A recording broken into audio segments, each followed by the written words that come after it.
இந்த இடம் பின்லாந்தில் வாழ்கிற தமிழ், அதாவது இலங்கையைச் சேர்ந்த தமிழ் மக்களுக்கு ஓரளவு பரிச்சயமான இடம். எக்ஸ்பிளானாடி பார்க்குன்னு சொல்கிறது.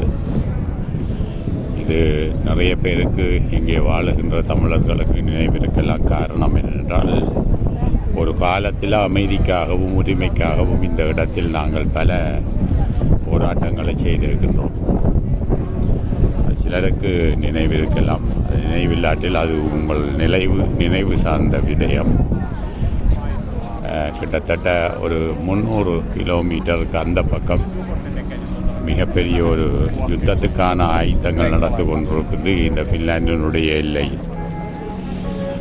அந்த பகுதியில் நிறைய ரயில்வே தண்டவாளங்கள் போடப்பட்டு புது புது போக்குவரத்துக்கான நடவடிக்கைகளை ரஷ்யா செய்து கொண்டிருக்குது. இது 2 நாட்களுக்கு முன்னால் வந்த செய்தி. இன்று மே தினம்.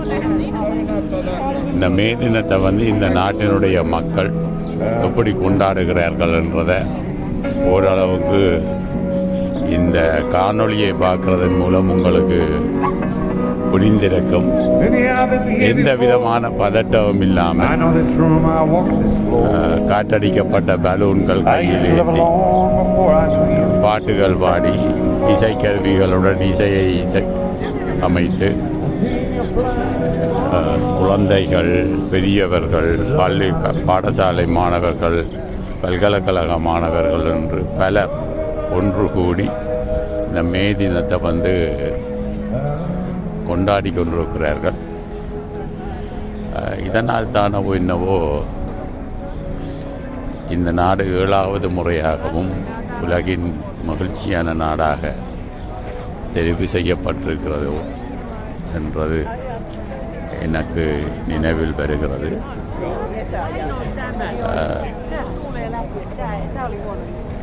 மிகப்பெரிய சனத்திரல், அதாவது கிட்டத்தட்ட ஆயிரக்கணக்கான மக்கள் இந்த எக்ஸ்பிளானாடி பார்க்கில் ஒன்று கூடி தங்களுடைய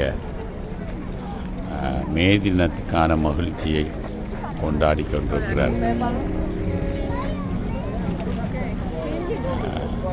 மனிதர்கள் கூட, செல்லப்பிராணிகள் கூட மிகவும்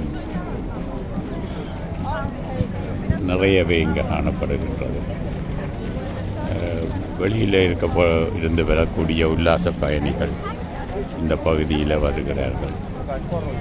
எல்லோருக்கும் ஒரு மகிழ்ச்சியை உண்டாக்கக்கூடிய ஒரு சூழ்நிலையாக இந்த இடம் காணப்படுகிறது. நன்றி. மீண்டும் ஒரு காணொளியின் மூலம் சந்திக்கும் வரை